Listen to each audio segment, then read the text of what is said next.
जय हिंद दोस्तों। स्वागत है आपका अपने YouTube चैनल ओनली डिक्टेशन में, जहां पर आपको मिलती हैं अलग अलग स्पीड में डिक्टेशंस जो आपके सभी कॉम्पिटिटिव एग्ज़ाम्स में हेल्प करेंगी। और यदि आपको इस डिक्टेशन की PDF चाहिए तो आप डिस्क्रिप्शन से डाउनलोड कर सकते हैं। तो चलिए शुरू करते हैं। 70 शब्द प्रति मिनट डिक्टेशन शुरू होगी 3 सेकंड बाद। महोदय, यहाँ पर मानव अधिकार के बारे में चर्चा हो रही है।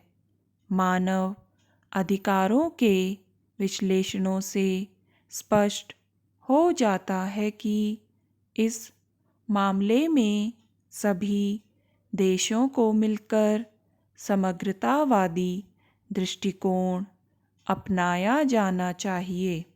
मेरे विचार से केवल राजनीतिक, सांस्कृतिक या सामाजिक अधिकारों में से किसी एक को ही तरजीह देने से समस्या नहीं सुलझाई जा सकती।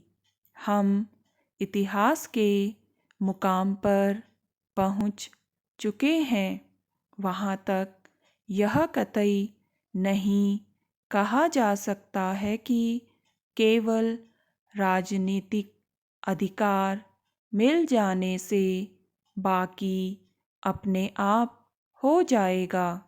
यह असंभव लगता है, क्योंकि राजनीतिक आर्थिक अधिकार घनिष्ठ रूप में एक दूसरे से जुड़े होते हैं।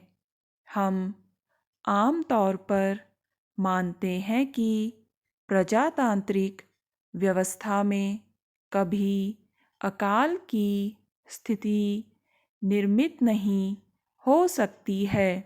दूसरी तरफ मलेशिया के अनुभव से यह सिद्ध हो जाता है कि तेज रफ्तार से आर्थिक प्रगति के लिए आवश्यक नहीं है कि राजनीतिक आज़ादी या बुनियादी सांस्कृतिक अधिकारों में हर प्रकार से कटौती कर बैठें।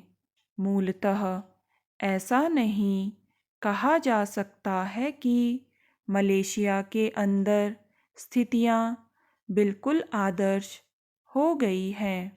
वहाँ सार्वजनिक जिम्मेदारियों की कमी हो गई है। श्रेष्ठी वर्ग का वर्चस्व हो गया है।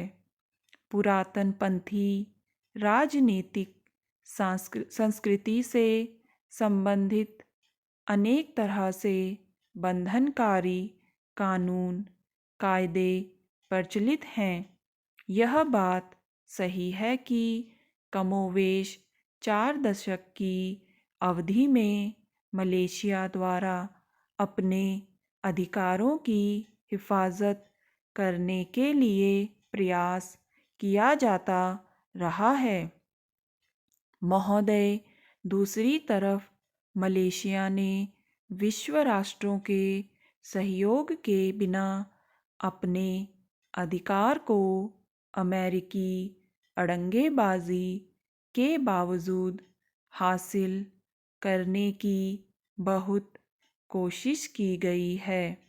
अमेरिका सहित पाश्चात्य शक्तियाँ कभी यह नहीं चाहेंगी कि एशिया प्रशांत क्षेत्र के आर्थिक रूप से गतिशील देश उनके वर्चस्व को चुनौती देने की स्थिति में आ जाए।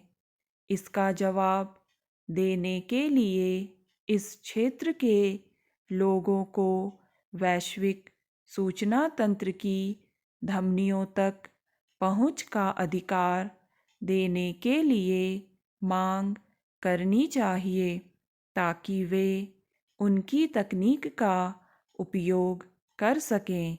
वैज्ञानिक ज्ञानकोश का इस्तेमाल कर सकें। इसके अलावा इन देशों को अपनी जैव विविधता को भी परभक्षी आर्थिक अंतर्राष्ट्रीय व्यापार में अपने वाजिब हकों की मांग करनी होगी, लेकिन इस काम को आपस में एकजुट होकर ही मूर्त रूप दे सकेंगे। मुझे आशा है कि वे आपस में एकजुट हो जाने के बारे में विचार करेंगे। स्टॉप। दोस्तों, अगर आपको ये डिक्टेशन पसंद आए तो लाइक करें, सब्सक्राइब करें और अपने दोस्तों के साथ भी इसको शेयर करें।